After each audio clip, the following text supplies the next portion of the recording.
Assalamualaikum warahmatullahi wabarakatuh. Salam dan bahagia bagi kita semua.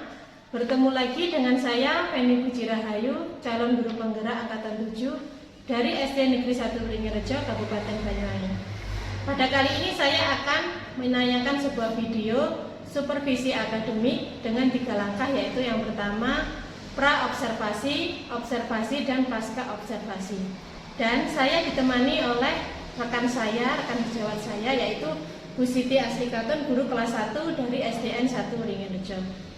Assalamualaikum warahmatullahi wabarakatuh, Bu Siti. Waalaikumsalam warahmatullahi wabarakatuh. Gimana Bu kabarnya? Baik ya hari ini? Alhamdulillah sehat.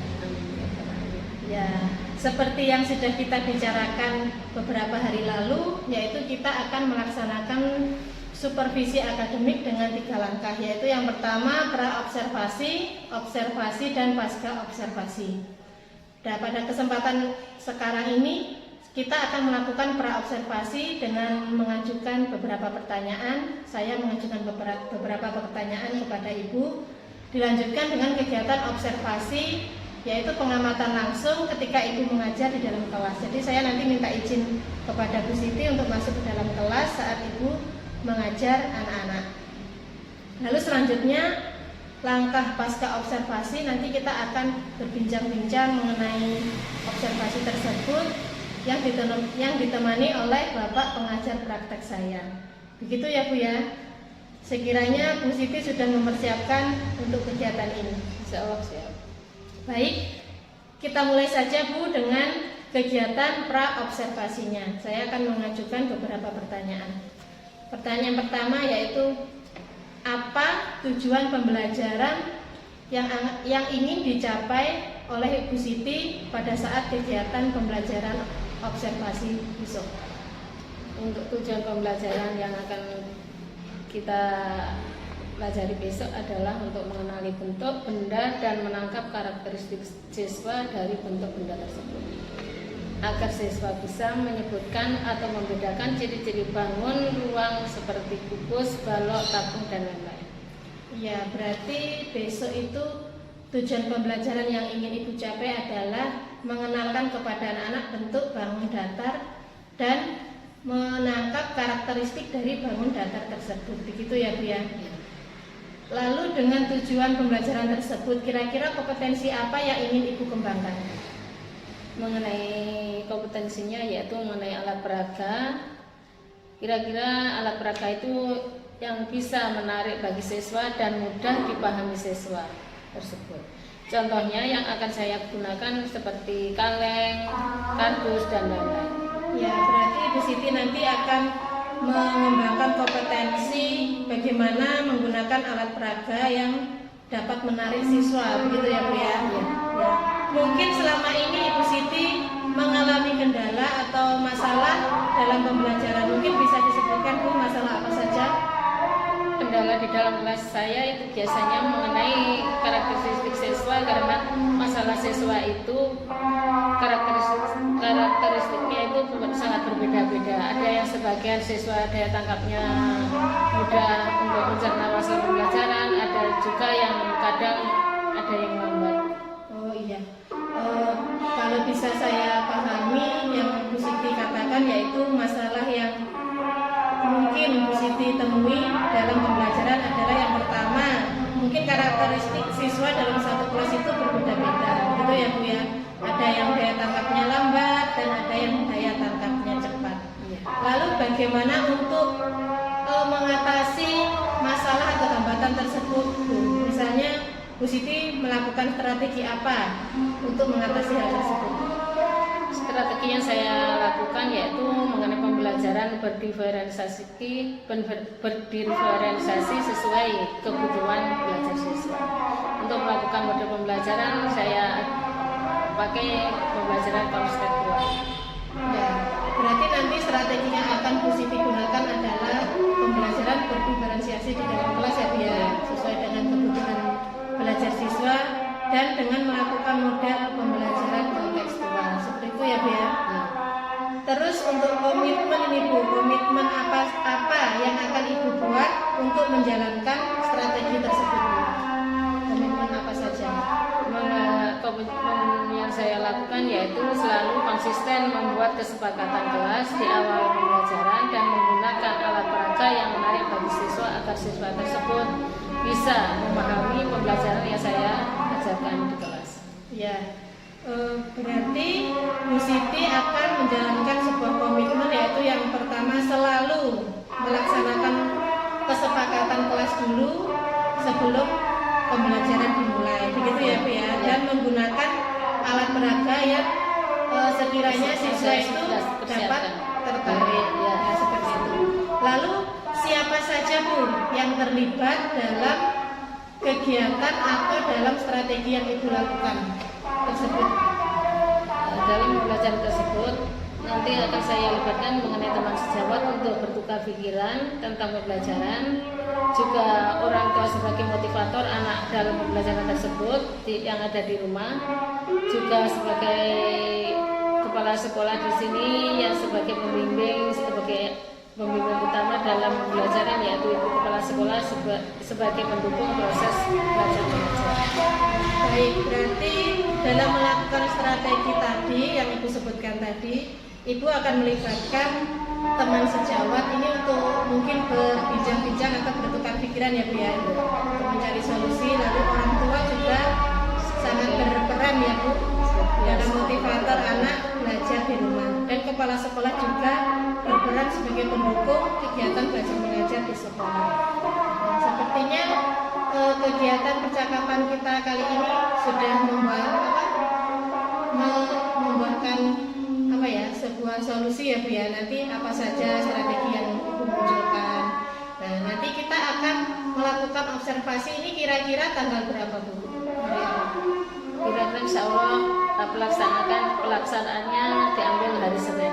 Hari Senin di tanggal 26 ya Bu ya, 26 Mei. Kira-kira jam berapa Bu dimulainya? Awal pembelajaran jam 7 pagi. Jam 7. Nanti kita akan melaksanakannya kira-kira berapa jam pelajaran? 2 jam atau 2 jam. 2 jam. Berarti 60 menit ya Bu ya? Iya. Berarti nanti saya hari Senin tanggal 26 Mei akan datang ke kelas Ibu untuk melakukan observasi yang sudah kita sepakati dari awal. Ya.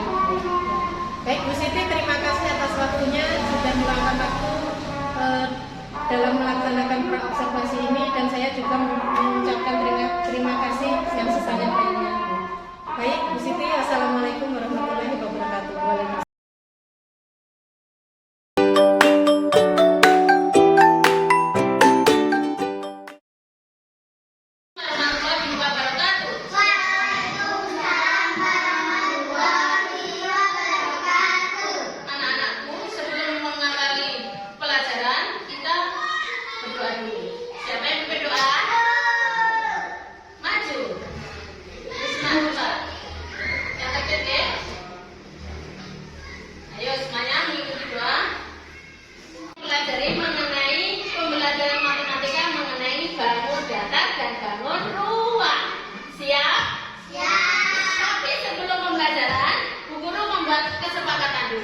Ini nanti pembelajaran 1 jam berlangsung.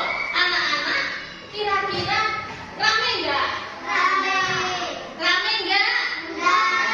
Harus tetap mengikuti dalam pembelajaran tersebut. Nek rame, kesepakatannya tidak harus tetap dan disiplin mengikuti kegiatan pembelajaran. Sudah, ini nanti langsung kita mulai. Buku matematika LKS dan buku tulis dikeluarkan. Anak-anak sudah tahu apa yang namanya bangun ruang dan bangun data. Kalau bangun data mempunyai sisi, tapi kalau bangun data mempunyai sisi, kalau bangun ruang mempunyai isi atau volume. Terus perhatikan, di sini Bu Guru mempunyai bangun seperti ini. Ini warna apa? Kuning. Yang satu lagi, ini warna apa? Satunya lagi. Satunya lagi. Biru. Oh, biru 2. Ini semuanya berbentuk apa, Cak? Persegi. Persegi. Coba persegi ini mempunyai berapa sisi? 1.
ini namanya jajar genjang, yang ini namanya apa? Persegi. Ini mempunyai ciri-ciri tersendiri. Perhatikan, kalau titik sudutnya 4, ini juga 4 sama. Berarti ciri-ciri dari persegi adalah kemarin sisi-sisinya sama, mengisinya sama. Berarti ukurannya jika aksi nanti membuat bangun persegi, yaitu kalau ke arah mendatar ini 5, bawahnya juga bawah juga 5, ke samping 5, ke atas juga 5. Ayo, diukur. Ini Asi. Asi anak pintar.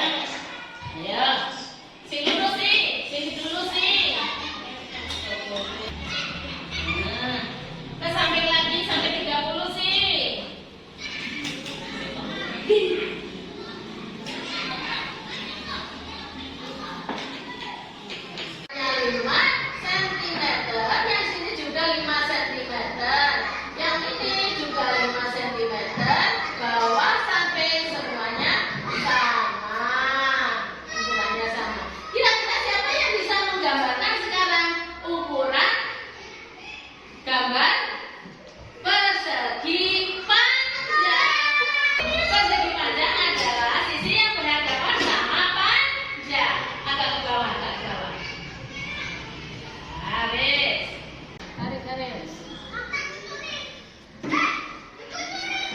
Terima kasih.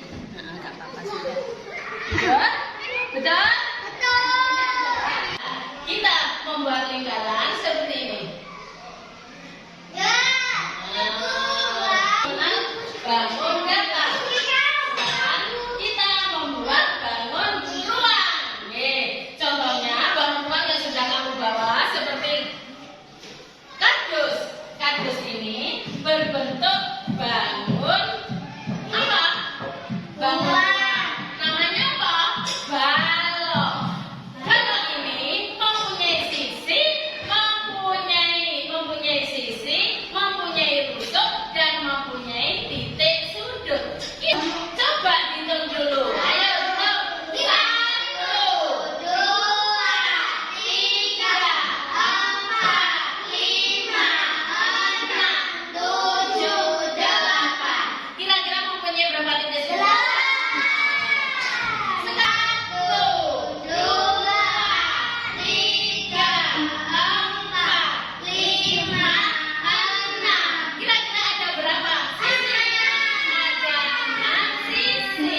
Kalau coba ya, ini tadi berbentuk balon. Kenapa mau dikatakan balon? Ini bentuknya persegi, panjang, tetapi mempunyai rusuk. Lanjut. Ini namanya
dan lebih baik lagi dalam proses belajar mengajar. Setelah kita melakukan watching, observasi, jadi saya lebih banyak masukan dari Bu Doni dan saya lebih siap lagi dalam proses belajar mengajar dan belajar mengajar selanjutnya. Ya, alhamdulillah ya Bu, jadi ada manfaat untuk Bu Siti sendiri dan juga ada bedanya Bu kalau kita mengadakan supervisi secara mendadak dan dengan mengadakan supervisi secara terencana, seperti kita mengadakan pra-observasi dulu. Jadi saya sebagai observer tahu apa keinginan Bu Siti dan apa yang akan atau ingin Bu Siti kembangkan seperti ini. Nah, selanjutnya mungkin dari kegiatan pra-observasi kemarin Bu Jenengan sudah menyampaikan kalau tujuan pembelajaran yang ingin Jenengan capai dalam kegiatan observasi tersebut adalah menggali bentuk benda dan karakteristiknya dari bentuk benda tersebut, yaitu bentuk benda datar dan benda luar. Itu ya Bu ya. Mungkin bisa Bu Siti ceritakan sedikit saja tentang tujuan pembelajaran tersebut yang sudah Bu Siti laksanakan. Untuk pembelajaran kali ini saya bertujuan agar siswa dapat mengenal benda-benda di sekitar, contohnya yang berbentuk kubus, balok, bulat, dan sebagainya. Juga untuk memperkaya pengalaman yang menjadi dasar pemahaman bentuk ruang. Ya, jadi untuk mencapai tujuan pembelajaran tadi atau untuk Bu Siti sedang melakukan atau menampilkan alat peraga yang sekiranya menarik perhatian siswa, gitu ya Bu ya. Mungkin bisa diceritakan Bu, dalam kelas tersebut sewaktu kita mengadakan observasi pembelajaran ada atau tidak suatu peristiwa yang kiranya bisa membuat siswa terkesan dengan pembelajaran. Ada. Kesannya itu dalam pembelajaran tersebut anak-anak bisa membedakan bentuk antara bangun datar dan bangun luar. Apalagi jika pembelajaran tersebut menggunakan alat peraga yang menarik dan mencolok, pembelajaran akan lebih menyenangkan dan lebih mudah untuk anak-anak menangkap pembelajaran yang disampaikan oleh guru. Ya.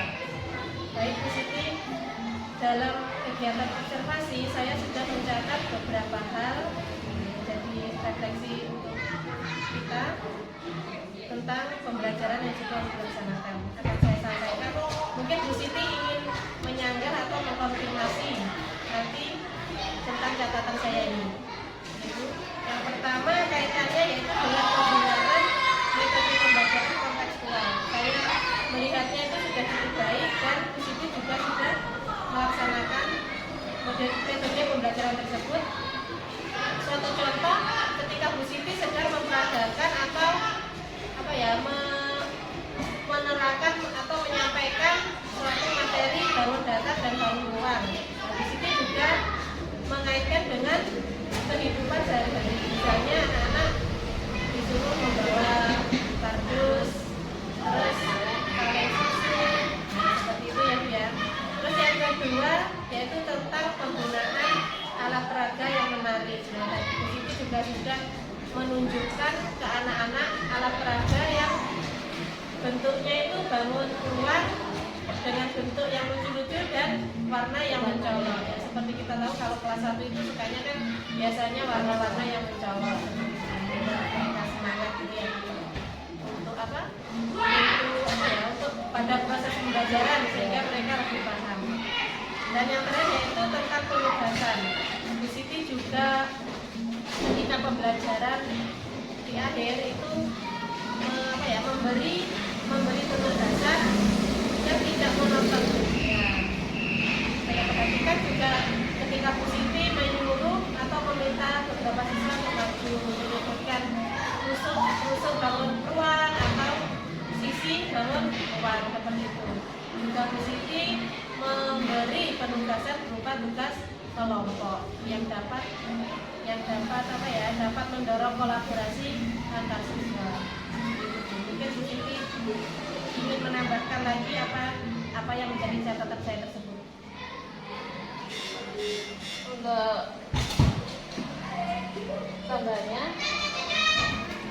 gambarnya adalah untuk memperhatikan durasi waktu, karena anak-anak itu sering bermain sendiri. Anak-anak itu masih anak di usia kelas 1 kan usianya anak-anak masih suka bermain, maka waktu juga harus diperhatikan. Juga untuk yang kedua, hasil produk siswa itu harus didokumentasikan, karena anak-anak dengan didokumentasikan tersebut nanti anak-anak akan merasa senang karena hasil karya itu dipapang atau juga ditaruh di mapel. Itu yang Bu Siti sampaikan tadi tentang mendokumentasikan hasil karya anak-anak. Seperti tadi Bu Siti memberi penugasan yaitu berupa gambar. Itu belum saya lihat atau saya amati, Bu Siti belum meminta anak-anak untuk istilahnya memajang atau memperlihatkan kepada temannya, seperti itu ya Bu? Ya. Mungkin dari strategi yang sudah Ibu lakukan tadi tentang pembelajaran kontekstual dan penggunaan alat peraga yang menarik tadi, ya Bu, kalau diskalakan 1 sampai 10, kira-kira usaha Bu Siti tersebut sudah mencapai angka yang mana? Kira-kira dari skala 1 sampai 10 tersebut, pencapaian sekarang mungkin masih sampai 1 sampai 6 sekarang. Oh ya, masih sampai 6 ya Bu ya. Ya. Lalu selanjutnya mungkin Bu Siti bisa melakukan strategi atau tindak lanjut sehingga skala 6 yang Bu Siti capai saat ini bisa mencapai skala 10 atau 9. Strategi apa saja Bu yang bisa Bu Siti lakukan? Yang mungkin saya sampaikan yaitu melakukan manajemen waktu saat pembelajaran dan menerapkan pembelajaran berdiferensiasi seperti itu. Ya, ini pertanyaan terakhir ya dia. Kira-kira apa yang dapat Ibu ambil atau Ibu dapatkan dari kegiatan supervisi kita melalui tahap tadi sebelumnya observasi dan kegiatan pasca observasi ini? Ya, setelah melakukan kegiatan ini, saya merasa senang dan menemukan cara untuk memperbaiki kompetensi saya dalam pembelajaran kontekstual. Terima kasih Bu, mungkin itu saja dulu percakapan kita pasca observasi. Mungkin bisa dilanjut lain waktu jika Bu Siti ingin mengadakan atau ingin disupervisi lagi terkait dengan pembelajaran yang Ibu lakukan. Terima kasih untuk waktunya sebelumnya Bu. Assalamualaikum warahmatullahi